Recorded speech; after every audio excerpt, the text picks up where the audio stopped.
Go. A few people. Hi everyone, welcome everybody. See a few names that we recognize. Lovely to see you. Thanks for joining. Yeah. Hi, Oisin. Hey, Oisin. Hi everybody. I'll continue letting people in.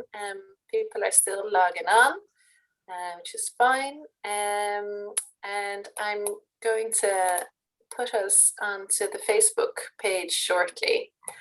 But I might ask everybody just to keep your mics muted, and I'll hand over to Kathy Buchanan to do a quick introduction. Kathy. Thank you, Joya. So yeah, I'm Kathy Buchanan. I'm the manager of Meitheal Mara, and Cork Harbour Festival is an event that we coordinate. Thanks to Joya. So we're really pleased to be presenting Nuala Moore tonight with Lorna Siggins, Nuala Moore, and Karen Weeks.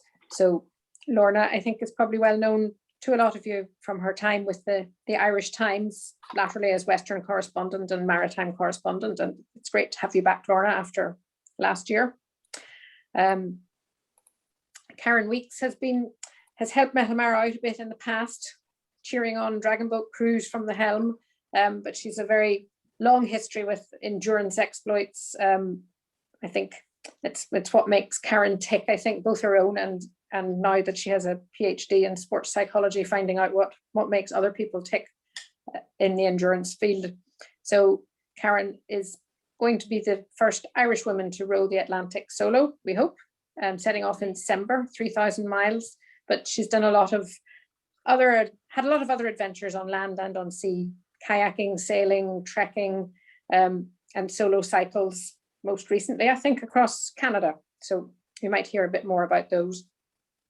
And then Nuala Moore, last but not least, has had an amazing, I don't know whether you'd call it a career, Nuala, but has done some amazing, terrifying exploits for me anyway. Just cold water swims, first person to swim 1 kilometer in 0 degrees, just in her swimming togs.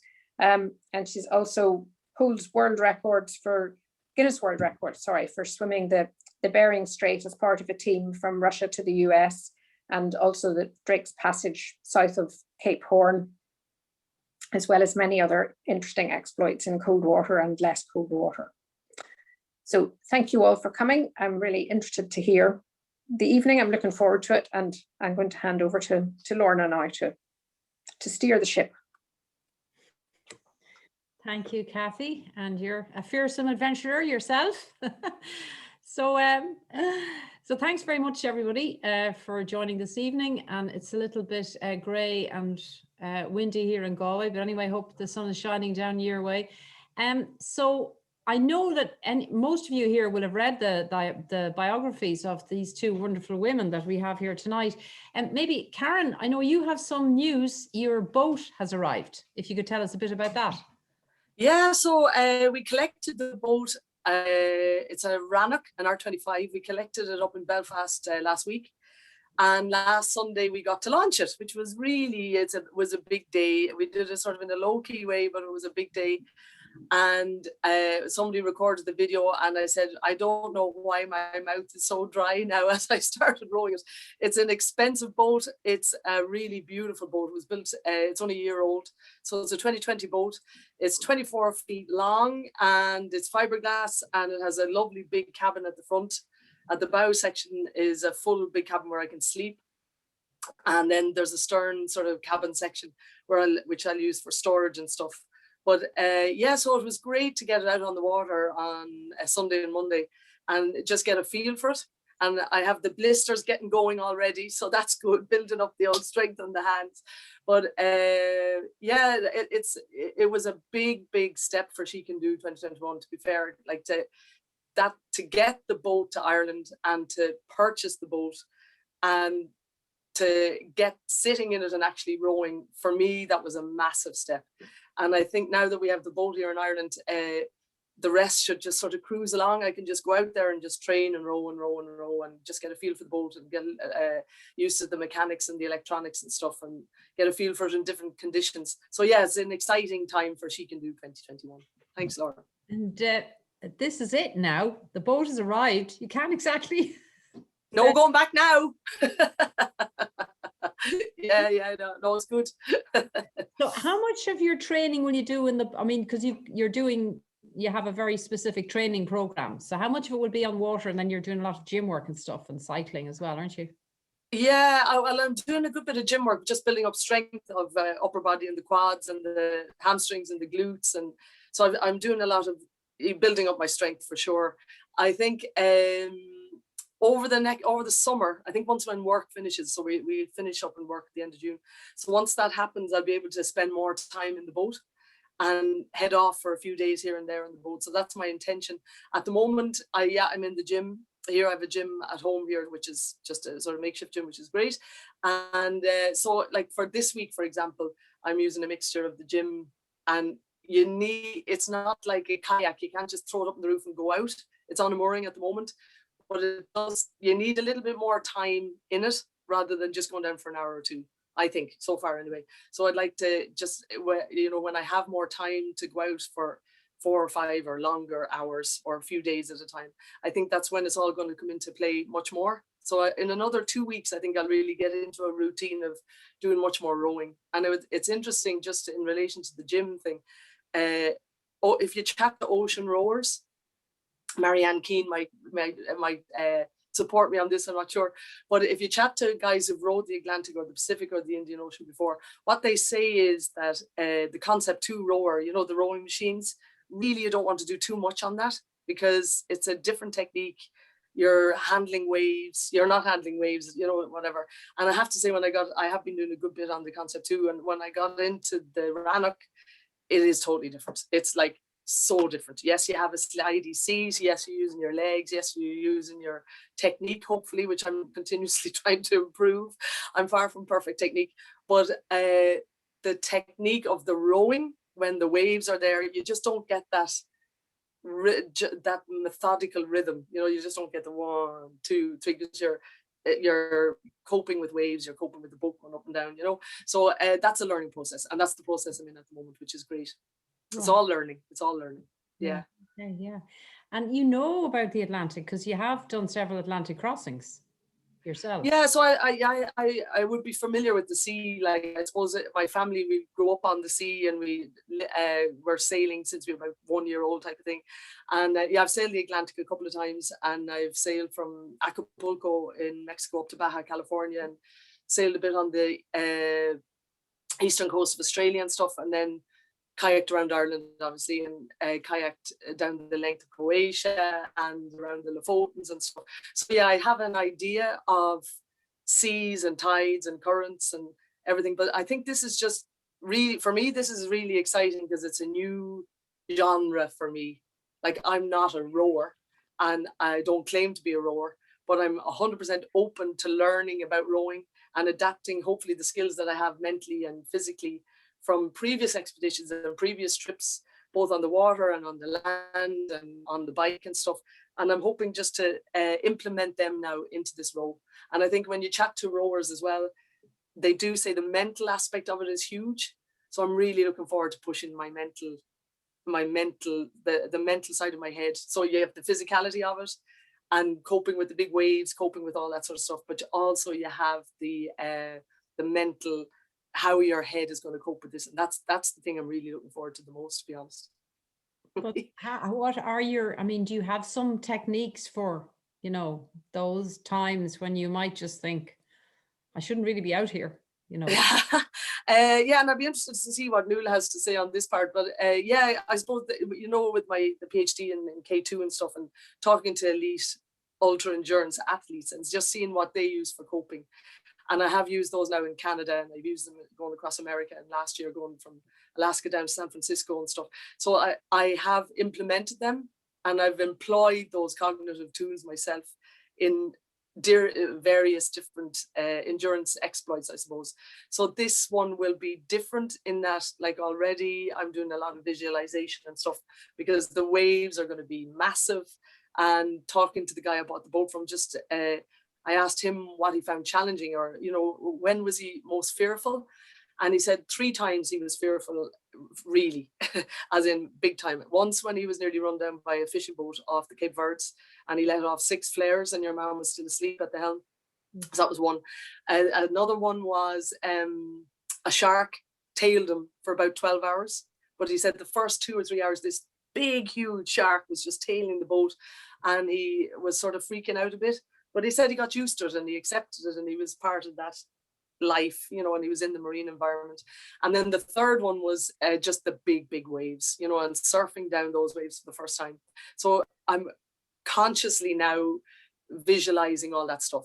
So if you see my gym, I've big pictures of waves all over the place, and I hate lightning and thunder, so I've big photos of lightning and thunder on the walls and stuff. And I'm just trying to get myself ticking those boxes, getting those things that I can visualize and put under my control to a degree, and try and cope with those before I go. And then when it happens, hopefully I won't go, holy shit, look at the size of that wave. So we'll see what happens. So it's almost like normalizing. You're like trying to normalize. Is that what you're trying to? Yeah, trying to normalize it. Exactly. Yeah, trying to normalize it for sure. Right. Yeah. Yeah. So Nuala, how do you cope with, or do you ever feel afraid? I'm so busy taking notes here with what Karen is saying. I'm like here. And it's really interesting. The first thing I wrote down was, how do you visualize? How do you see it? And then she just explains it. Sorry, what were you saying there again? Yeah. So how do you maybe neither of you actually feel any fear. So they're probably terrible questions. But anyway, but do you have techniques? I suppose for me, I look back on the very first swim that I did that was of a very big nature, which was back in oh gosh, I won't say how long ago, but when we swam around Ireland in 2006. And I remember at the time when we were asked to take on the swim, I remember saying to myself, well, it's only swimming for between 4 and 6 hours every day, because it was a team of 5 main swimmers with 6 swimmer. And I thought, well, I mean, we can all swim between 4 and 6 hours every day if you don't have to go to work, and you don't have to go to, you know, you don't have any jobs to do, you only have to swim. And I think there's the naivety of taking on projects. And then for the first few, the training, obviously, you're just swimming, and then you're going home to work, and you're going to bed, getting up, going to work. And the training is quite basic. And then when we took on the project, I remember the first day we swam out of the very first swim we took, and we swam off the beach, and we ended up that night being 4 hours behind schedule. We couldn't get the first day right. And we hadn't eaten, and it was 10:30, and we still hadn't food. We had no water, and it was a mess. And this was day 1. I'll never forget the moment we came into Downings, and we looked and we said, oh my God, how are we going to do this? And I think understanding the challenge, as Karen said, is one of the most important things. But experience is a very cruel teacher. It gives you the lessons first, and then, or the experience first, and then you get the lessons. But I think we always have to be open to learn from the experience, be it positive or negative. You need to constantly pull away at all of our lives experience. And then after the first, and I'm sure both of you having been around Ireland from the outside in, the North Coast was relatively okay because we were fresh in our bodies. And then as we turned from Antrim down, we picked up the running between the East Coast and the West Coast of the UK. And the waters on the East Coast of Ireland, they run very, very fast, but they're also very light. They're very light in their texture, their movement is big. So whatever negativity we picked up on the North Coast about being failing or weak, the lessons we had learned at that point were very much based on trust. We had developed a bond between our team, who we had worked with. And I remember several times, being in the water feeling, oh my God, nobody's watching me. And why aren't they looking at me? Or I'm too far away from the boat and wish the boat was closer. And then you suddenly, as time passed, realize that, well, actually, if I swim, that's all I can do. I can't do their job. I have to trust that they're doing their job and I'm doing my job. And I think they're the little life lessons as you go. But then as we came down to the very end, it took us 2 weeks to get to Tusker. And I'll never forget the swim passing Arklow down to Tusker. We picked up 8 knots. And I remember my body moving faster than my hands. And I was like, I can't keep up with myself. And then that area there, we were suddenly exposed to this, like we hit a brick wall, because the minute you turned west, the tides are running north-south. And all of a sudden, a mile that was taking us 18 minutes was now taking us 50 minutes. So you are there, your mind is breaking down, you're already exhausted, you're 2 weeks into a project, it's not what it lined up to be, you're swimming around Ireland and you're sitting there going, this is lunacy. So you're dealing with all these demons, and it has nothing to do with rotating your arms. So it's creating a monster out of something that you have no understanding. Wow. And then when we turned the south coast and then we're heading west, I remember feeling, for me, because obviously I'm from Dingle, I kept focusing on, I'm reeling myself home. And then suddenly I realized, how long is Cork? I mean, how many more days are we going to be staring at this Cork coast? It went on and on and on and on. And when you're breaking yourself down, and the teams with our Round Ireland, every single week, every Sunday to Sunday, our teams changed. We had 4 teams working out of Donegal. So we had Alpha Bravo Delta, Charlie Delta. And these were part of the Sheephaven Sub-Aqua Club. And they were an amazing group of individuals that we had trained for an entire year. So they knew us very well, and they gave us this G up every week. But when the weeks started to break into us, and we started to become weak, we started to doubt ourselves enormously. And that team bond, like I remember thinking one day, Brendan Proctor said to us, just remember there's 5 hands pulling yours. And there's that sense of understanding that you're all in this together, and there has to be that bond of team. But I'll never forget one of the funny stories, when we were coming past the Fastnet, I remember thinking to myself, this is Gollum country.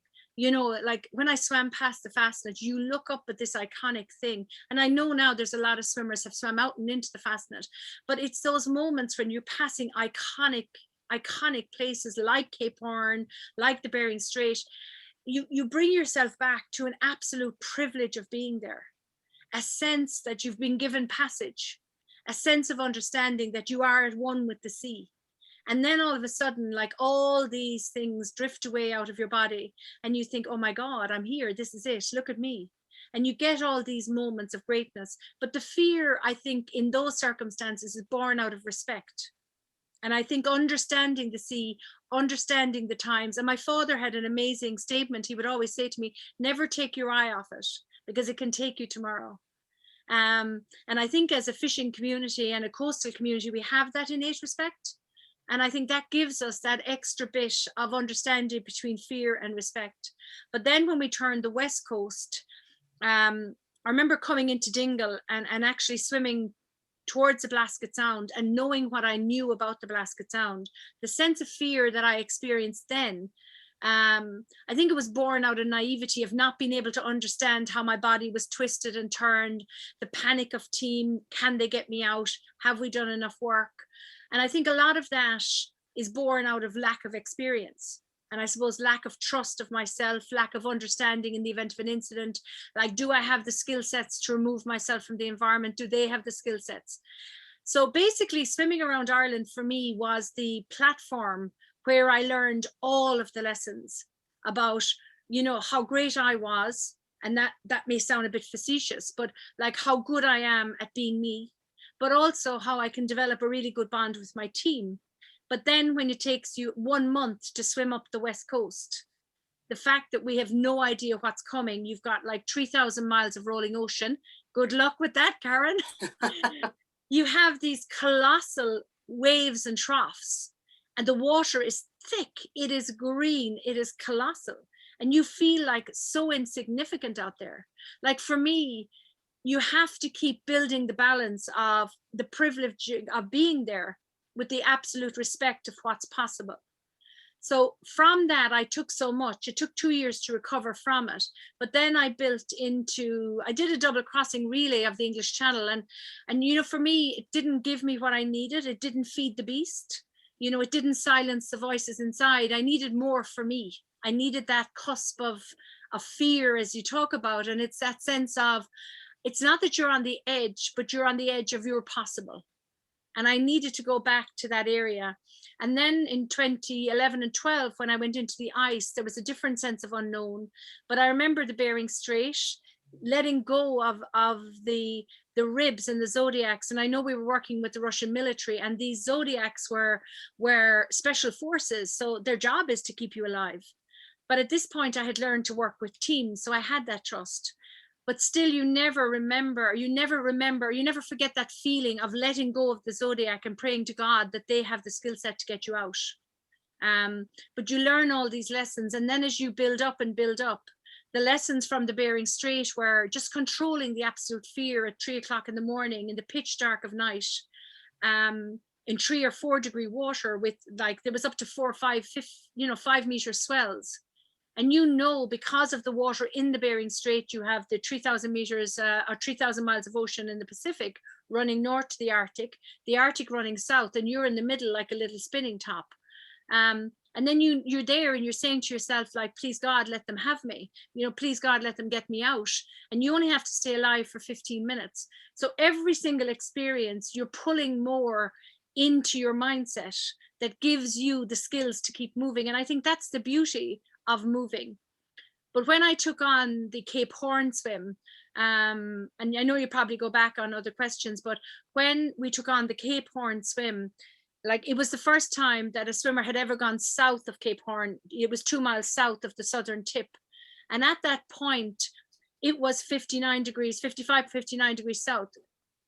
At that point in the world, there's no land east or west as the world turns. So you have the Pacific, the Atlantic, and the circular Antarctic oceans rotating. So where you have that, it's like a jacuzzi.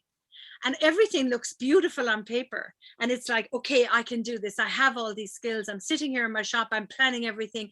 I've everything done. I paid an extra $3,000 to take a team with me whose sole objective was to get me out of the water. We worked on all of that. I had a nurse. I had a defibrillator. I had the whole team there. And then all of a sudden I thought, if I get in trouble here, there's nobody coming and I have to be home for work on Monday. This is a really bad idea. So when you say to me, have I ever felt the fear? Every fear that I felt I could get over until I went to Cape Horn. It was the first time that I had enough information that it was the first moment that I realized, if I get in trouble here, there isn't anybody coming. And for me, that was the moment, probably in excess of 6,000 meters on Mount Everest, where you know the helicopter can't fly. Where I was in Cape Horn, that sense of vulnerability, that if my team lose sight of me, there's no coming back, because the water temperature, the waves, the conditions, and just the rogue element of the Drake Passage. I looked up at Cape Horn and I sang the Brendan Voyage, because it's around Terra del Fuego and up the Warm Gulf Stream and into Dingle for the night. So I had to grab something. And I just said, just keep focusing on that, because I couldn't get my breathing. But that was the one time that I actually cried, because it was the one time I suddenly realized that there's nothing in me can help me. And unless my team can get me out, I'm done. And that was the time that I thought, I have to go home to work on Monday. And right now I'm done. And that's why I stepped out for about a year or two, because I kind of felt I was pushing into an area that I wasn't certain that I had the control or the skill set to get out of. So yeah, that was my learning curve. So yeah, I think it's very reasonable and very real that we have fears. But there are certain fears that come as experience builds that can be swatted out of the way.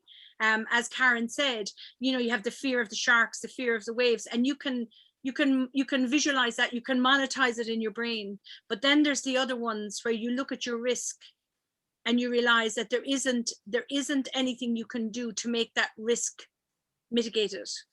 And they're the ones that, for me, I realized, you know what, I'm not that person, because I couldn't put that on my team. So yeah, I do feel fear, and sometimes I do it and sometimes I step away. Right, okay, very good. Now I did the swim, I did do it. Yes, you did it. It was Congratulations. Thank you. Fantastic. Really is. Yeah. Yeah.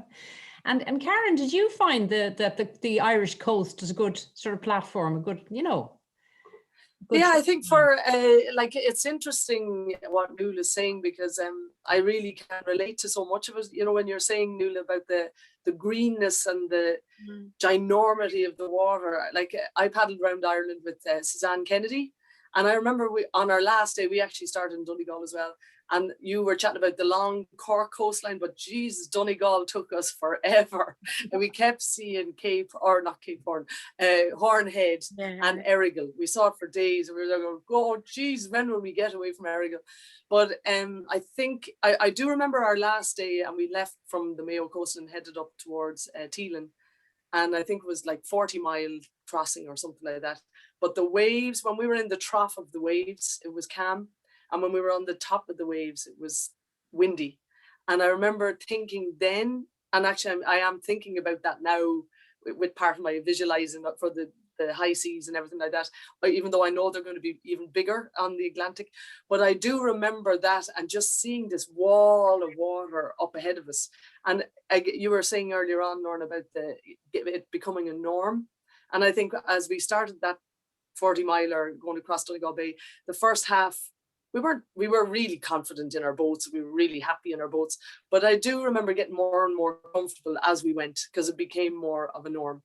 And I think if you can get your head around making these things norms, and like linking in what Nuala said about going beyond your limit, I do expect that I'll be pushed beyond my limit on the Atlantic. And if I wasn't, I'd nearly be disappointed, I think, although I shouldn't wish for things that I could do without. But I know for a fact that I'm going to be in my cabin for a few days. And I know that I'm going to be strapped in. I'm going to have this harness thing for my upper body, my mid and my lower body. I'm going to be sleeping with a crash helmet on. So like, just for rogue waves and capsize and the big seas and stuff. And I know that being in that capsule, because it is like a capsule, I've slept in the boat now a couple of nights. I'm going back down there now after this tonight too. But like in that capsule, there isn't a whole pile of room. Like it's spacious enough, but being turfed around there, I had a good chat with a rower that had done it before, and they said the energy levels of the force of the water that hit the side of the boat, that fly you across the cabin and could smash you against the wall, and then you're thrown back the other way. That's why you do need to strap yourself in. So I think those times I'm going to be scared shitless, excuse me French, but I'm sure I will be, and I think at that stage I'll strap myself in and I'll plug in my headphones, I'll crank up my tunes, and I will do something like that just to try and dissociate myself from the maelstrom and the madness outside. And I think once I've encountered that, I think the first storm will be really challenging. And I really do get nervous with thunder and lightning. I never liked it. I hate the rumble of thunder, and I always have. And I think once I get my first thunder and lightning out of the way, and once I get my first storm out of the way, I'll be there going, okay, that's fine. I've got through it once, I can get through it again. So just strap myself in again and off I go. But as well as that, then those walls of water and surfing down the waves, I'd say the first time that the boat, and that's why it's great having it here on the west coast of Ireland, because a lot of the rowers that do row the Atlantic or Pacific or whatever, not solos now, but people who do row in 2s and 4s and 6s and stuff, some of them have never ever sat in a rowing boat before they leave the Canaries. So it's similar to Damien Brown and Gavin Hennigan, the guys from Galway that have rowed before. They had their boats on Galway Bay as well, which is great. I think that's a nice sort of following through in a sense. But I do believe, Gavin Hennigan said it actually, that if you can manage the west coast of Ireland and all its big ginormous seas, it does give you a step ahead, because you're comfortable in big seas, you're comfortable in choppy seas, and when you're out at sea, I think it's nearly easier. And I think people who've sailed offshore or people who've kayaked offshore, it is much safer in many ways, because you're not going to get washed on a wave onto the cliffs or on a rock.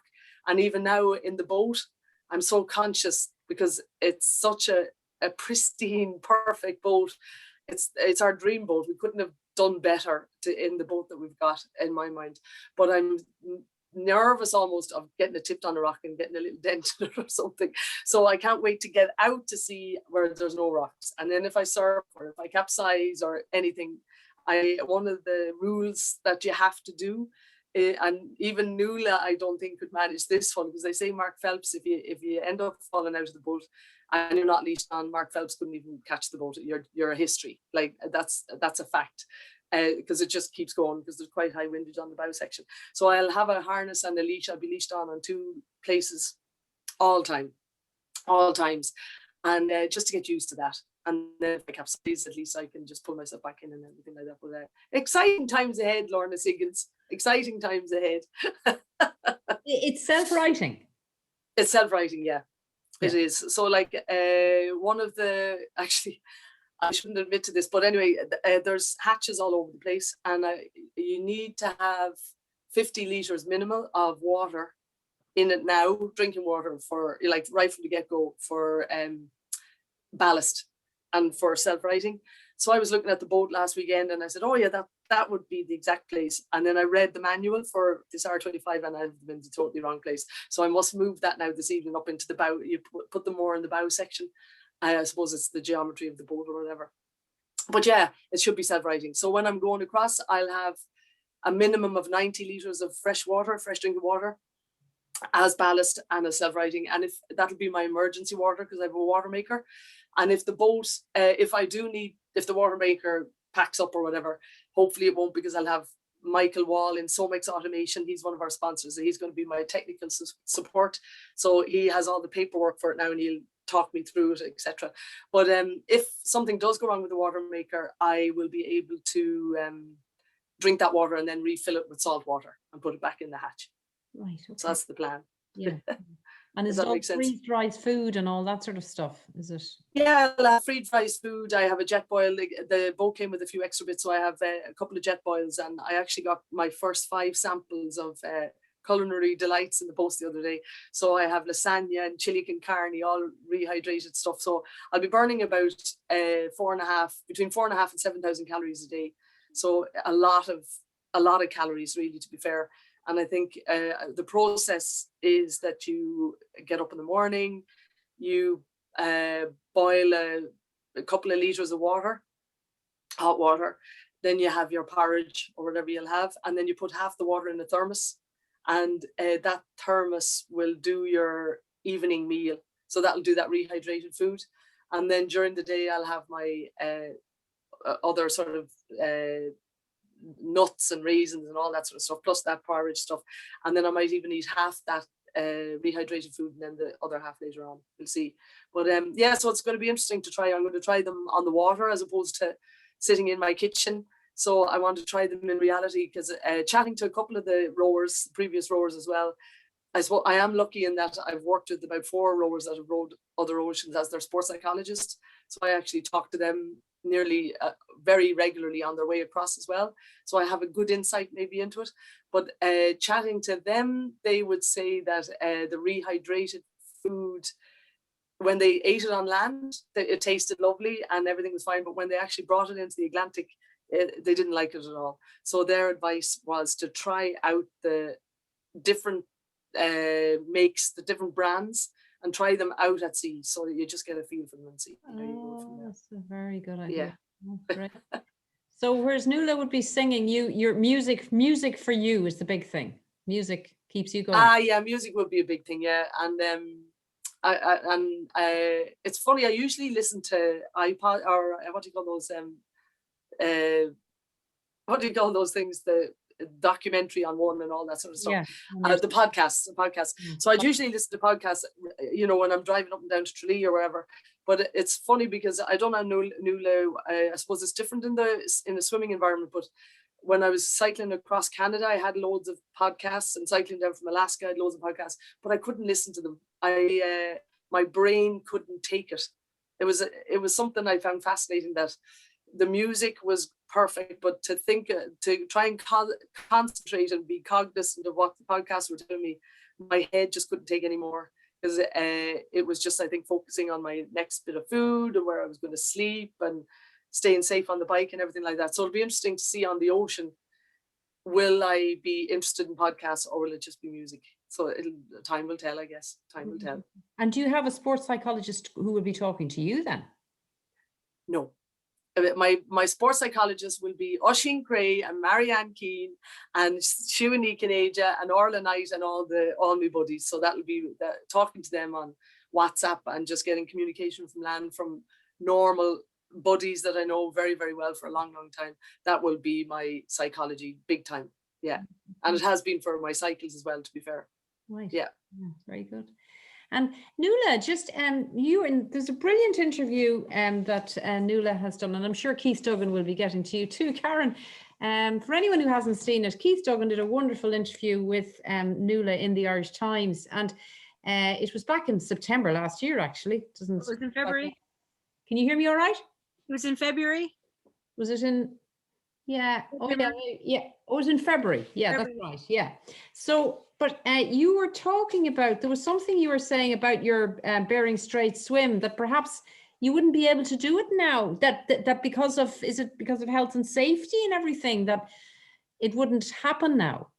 I kind of think when you look at a lot of the swims when they're done for the very first time, you know, you go out there. Number one, it was a Russian military project, so they would have had complete and utter control over what was being done, and it was outside of the rules. You know, things are very regulated now.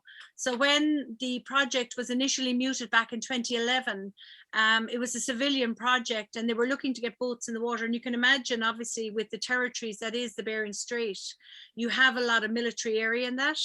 So the project didn't go ahead for a lot of reasons about landing in America and leaving Russia.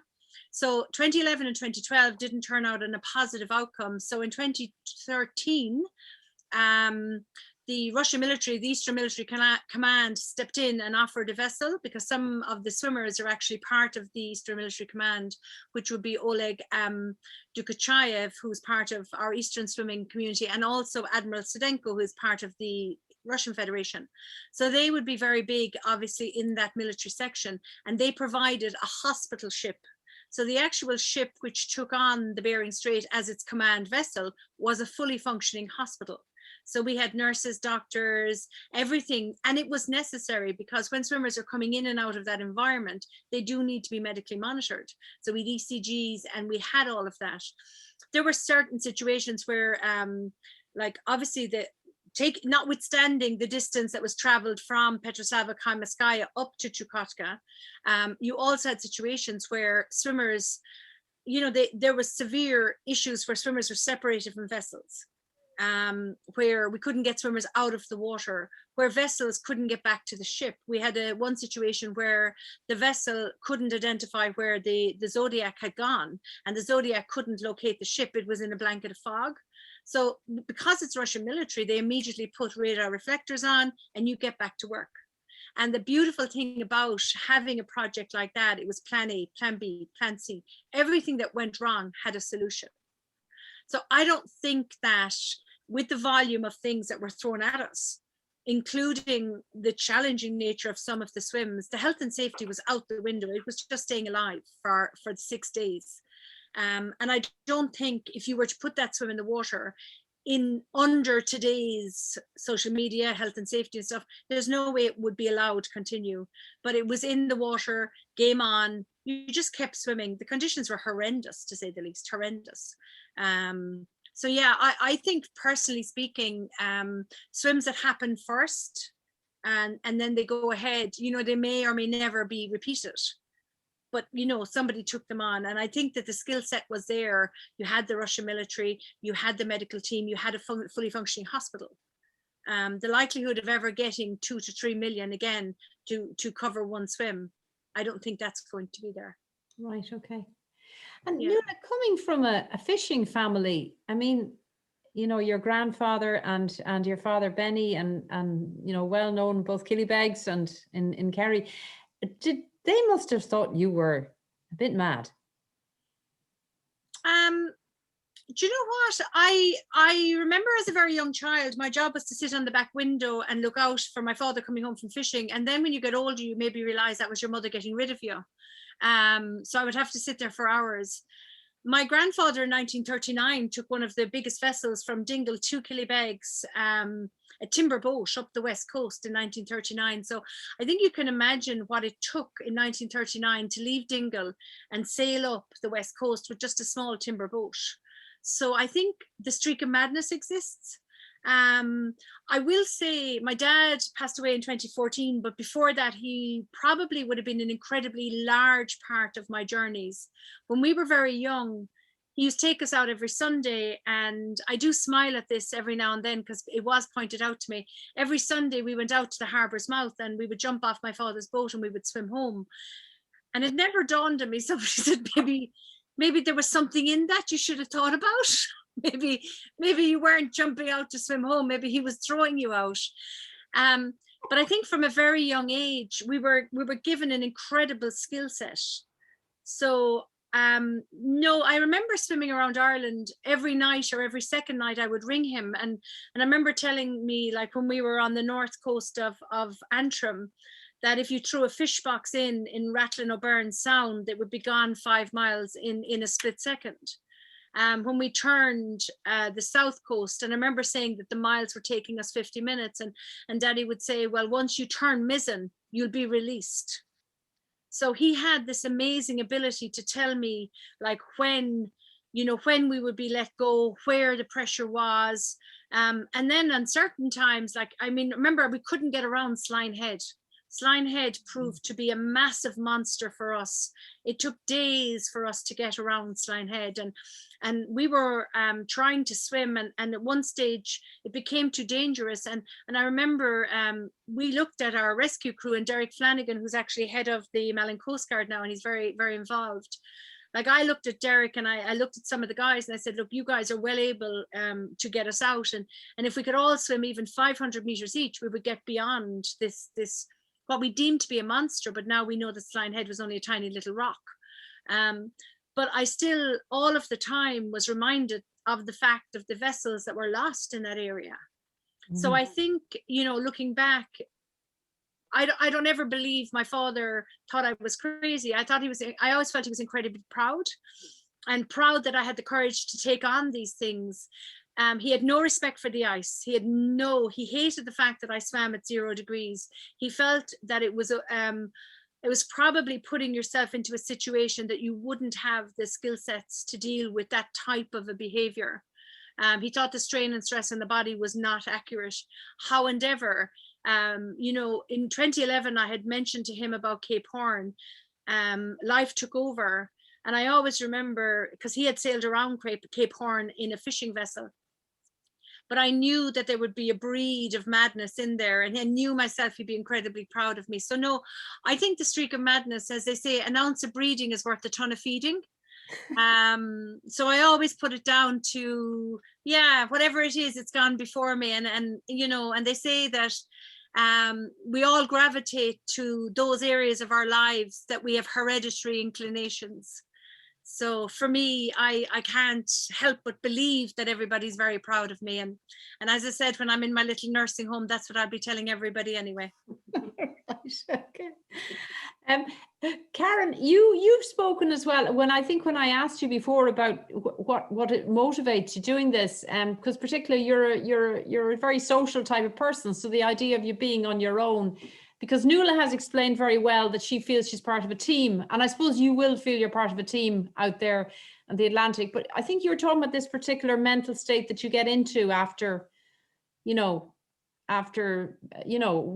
you've been that sort of Zen-like state. Would that be right?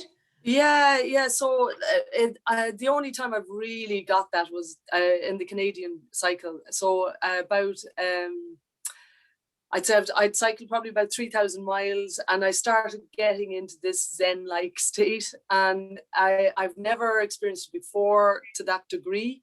And it basically, I think I explained this to you before, Lorna, in an interview, but it's basically, if you think of our mind, that we're sitting here now, and like, I know mine is going in about 10,000 different directions, and I'm sure everybody else is too, with family and work and life and challenges and blah, blah, blah, blah. But the only way I can describe that Zen feeling was that if you think of your brain as all these wires just going all over the place and neurons going everywhere, in that Zen feeling, everything was really calm. And I just felt that all those wires, for want of a better word, were just all lying very comfortably, and they were all very calm. And when I got to Halifax, I remember thinking, geez, I've never felt so calm. Like somebody could have pushed me and I would have gone, yeah, you know, real hippie dude. And it was such a lovely feeling. And when I came home, I actually remember coming home that first night and back to Kinvara. And I remember Breda Murphy actually called around and we went down to Green's pub in Kinvara. And I remember just thinking, Breda was chatting and she was talking to me and she was conversing as very, very animately as she could. And I remember thinking, I'm just tripping here. I felt like I was tripping. I felt like I was just in this out of body, almost Zen-like thing. And I yearned for that for months after it. And like once I went back to work, I was losing it and I could feel it going away. So I would stick on my headphones, music again. I'd stick on my playlist, one of the playlists from my cycle, and that would bring me back into that mode again. So I'd love to see, can I reach that again? I don't know whether I can because it's in a different environment and everything. But yeah, so that's one of the things I suppose I'm chasing. And one of the main thing I'm doing this for is just to push myself another step to go that bit further than I have before. And I think this is a bigger step. And I think if I can get to Barbados and see, hopefully a couple of my buddies will come over. And even if they don't, if there's a few locals there, we can have a couple of cool ones and I can be sociable then. But I suppose just to answer your initial question about the sociability of a team and the sociability of being alone or the, you know, not having my friends around, because I am a sociable person and I'm rarely on my own here.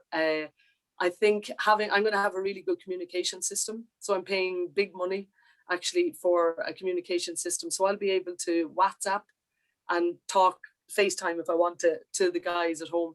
And I think that's going to be a huge part of it. And there will be times I can't wait to get away from media, as in technology. I can't wait to get away from technology. So I'm going to have to be balanced on that. So I don't want to be chatting to people all the time. That's no disrespect to anybody, but I'm going to be really try and do it like maybe 6 o'clock every day or something. That's what I'm thinking at the moment. And just try and reach that Zen thing again.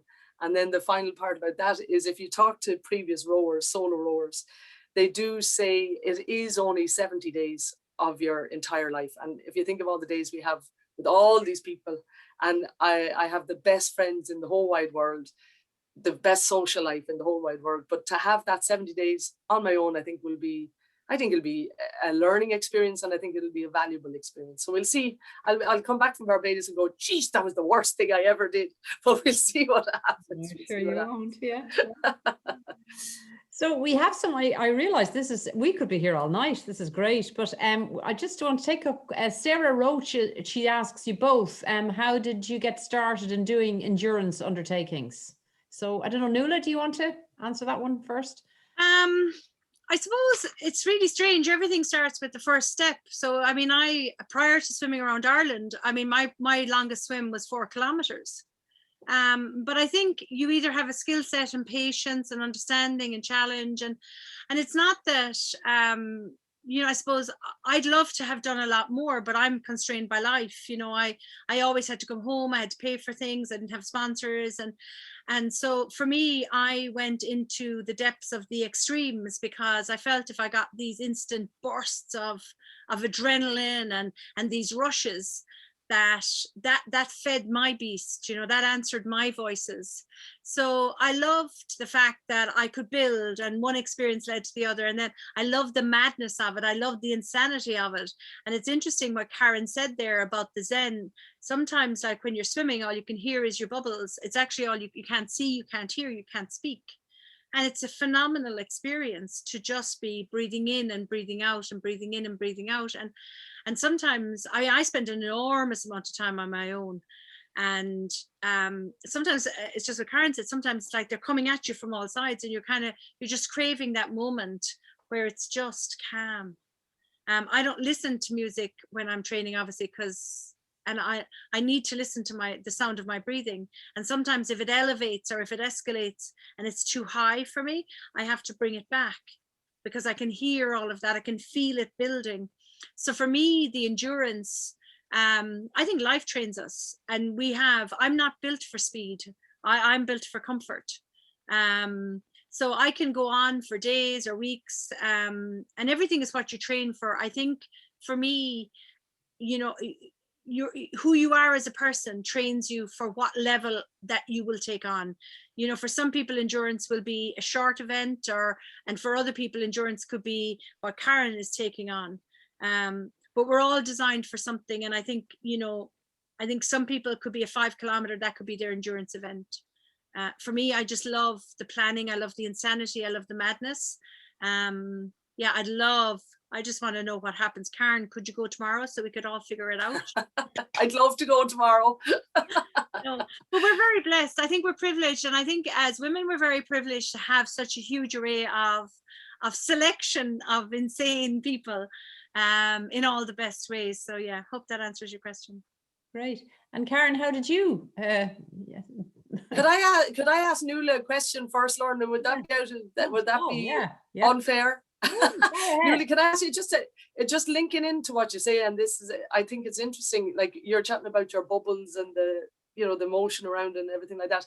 Do you think you get into a mantra like state? Like, is it just rhythmic? Is it just rhythmic and a mantra type thing, or what? Yeah, what's your headspace doing? Yeah, I've actually fallen asleep when I've swam. Like, actually, because I've been so tired that you have to rotate your arms, and I have fallen asleep.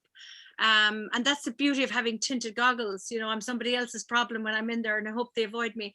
But no, I think there's nothing worse than having your breathing slightly elevated than it should be, because you can hear it. It can be labored, and there's nothing more, because that aggravates you. So I think when your agitation goes up, or your fear levels increase, or you're not comfortable in your environment, or you know it's too cold and you're not, it takes quite a while to stop all the voices, and those questions have to be silenced by the breathing in and breathing out. I don't know if I ever go into the meditative state, because you're always moving.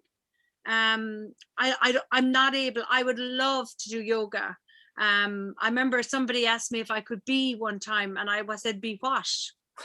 So yeah, I don't know. I just know that when my breathing is right, I'm comfortable, but when my breathing isn't right, I'm agitated, and there's too many voices in my head. They need it to calm. So it takes a while to balance everything, for sure. Right. Okay. Yeah. Thanks. So Karen, how did you get started in doing endurance undertakings? How did I get started? I suppose growing up, we were always doing activities like flying around on a bike, or sitting in a bit of an old tub of a kayak or something. And I think building up on that, and in fairness, I saw Siúan making a comment there. In fairness to Siúan, I think she genuinely had a big part to play in that, because we were working together in Wexford and Shilbagan, and every weekend we go kayaking out to the islands, and then we were going a bit further and going further. You know, we went from Achill up down to the Arrans or something like that. And then it was her suggestion, said, let's go around Ireland. And I was there, oh, sure, why not? Well, let's do it.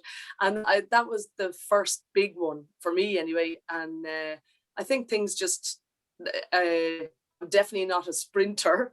And like, I have played team sports and invasion games and all that sort of stuff. But I think the endurance sort of stuff suits my body and suits my head and suits my makeup. So I think if you feel comfortable in that zone, that's why you just keep pushing it another little level and another little level. And this row then is my next level. Hopefully not my final level, but my next level. Oh, yeah.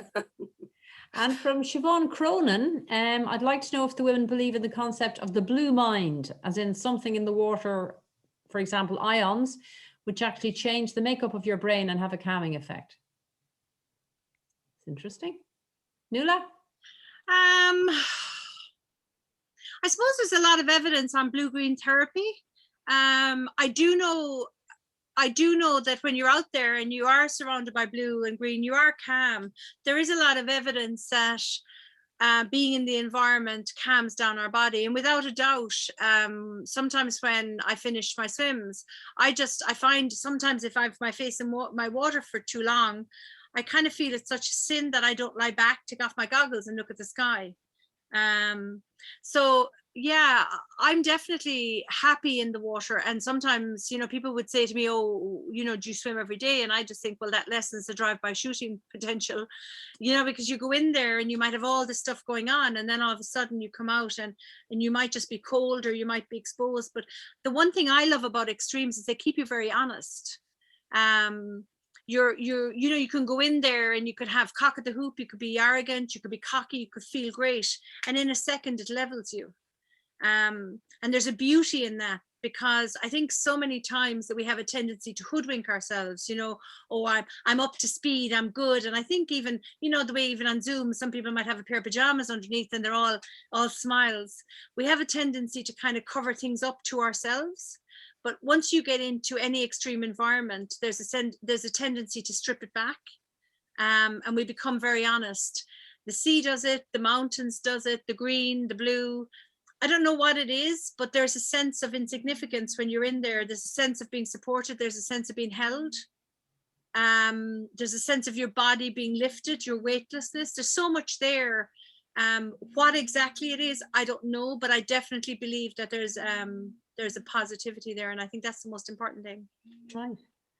And Karen, do you? Yeah, I think with the salt water, like for me anyway, if I go kayaking, say on a lake versus on the sea, it's chalk and cheese. Like the energy that you get from the sea and from the motion of the sea and the salt, the feeling of salt. There's nothing I love better than seeing salt on myself. And there's a few things I like that, but you know what I mean. But there's if you come off the water, if you come off the sea and you've been kayaking, or if you've been sailing or whatever, you've been surfing or whatever you've been doing, the salt on the energy that the salt gives you, as opposed to fresh water off a lake, which might be a bit muddier, and no disrespect to lakes and stuff like that. But yeah, I think the ions definitely have a reaction with your body and makes you feel fully alive. So that would be my answer to that. I'm not sure the blue mind thing at all, so that would be my answer. Right. Okay. Very interesting. Yeah. Oh, yes. Another one. Very good swim viewer question. I recommend a brand of goggles, please. Yes, I'd love to know. I think the Aquasphere, they do, there's Aquasphere and there's others brands, but the Aquasphere do a 2.0, which goes all the way around the face. They're really good for cold, but they also have peripheral vision, and they do a prescription. They're good for your face, but they're also good for visual, for people that need a little bit more peripheral vision, as I say. But they're even an Aquasphere 2.0 or the Aquasphere Vista. Both of those brands are really good, are in that vein of brand. And do you use the Johnson's baby shampoo for your goggles, or how do you clear your? No, you know what? I mean, the way I look at life is a goggle is, say, 30 euros. Like, it's not meant to be there for life. It's the price of 10 cups of coffee. So once the seals go, I'm not into messing with it, because at the end of the day, being able to see, if you have to interrupt your swim to start doing all of that business, you're out of the game. I keep goggles that are old and aggravate me for the training swims when I can afford to do it. But once I have a swim planned, everything is brand new. I try them once and keep them for the swim. It's 30 euros. As I said, you know what? You could be spending it on cups of coffee. Your goggles are important. You're right, yeah. I know I am. Of course. I know I am. Yeah, so I think, and you know what, this has been brilliant. I'm sorry we have to close it, but it's been absolutely, and thank you very much, Karen and Nuala. And Nuala, I just want to say I'm really, really sorry about the loss of your sister. I know, you know, that's been very recent, so we're all thinking of you. Thank you very much. Yeah. I'll hand you over to Kathy. Yeah, thanks, Lorna, and yeah, commiserations from us too, Nuala. Yeah. I'd just like to thank you both. I'm a bit speechless after that. So thank you for your honesty and for such really profound insights into what makes you tick, and learning about yourself through extremes. I found it very inspiring, and it's just great to see two women who love the sea so much, and to hear all your thoughts. So thank you both. Thanks for having me, and thanks for having us. It was great. It was lovely. Well done to organise it. And thank you. And you know what's always wonderful is that you share in an environment that's so informal, that you don't have to worry about what you say and stuff like that. You're not following a thing. So Lorna, thank you very much for the fluidity of the questionings, because it allowed me to learn. I have so many notes written on, Karen. I'm so excited. Oh, I'll be tracking you down, Nuala, to pick your brain for more cognitive coaching techniques. Don't you worry. Well, listen, I'm in semi-retirement mode now. I have enough medals. I'm doing good. A huge thank you from Cork Harbour Festival as well to Lorna, Karen, Nuala, Kathy for putting the talk together today. The festival continues until the 14th of June. There's lots more happening. There's a few more online talks tomorrow. I will follow up with an email so that you've got everything in your inbox in the morning. But for now, a huge thanks for joining us. And yeah, good luck on all your amazing missions, women. You're fantastic and inspiring. Thank you very much. Yeah. Thank you very much. Thanks for having us. And thanks, Lorna. Fair play to you. Yeah. She can do 2000. She can do 2021. She can do 2021. Thanks, Nuala. Thanks very much. Bye, everyone. Bye, Thanks, everybody. Bye. Thank you. And sleep well tonight, Karen, in your little hut. Oh, yes. And you sleep well and get out of that shop, go home and have a good night's sleep yourself. I'm just only very excited to hear how you get on in your pod tonight.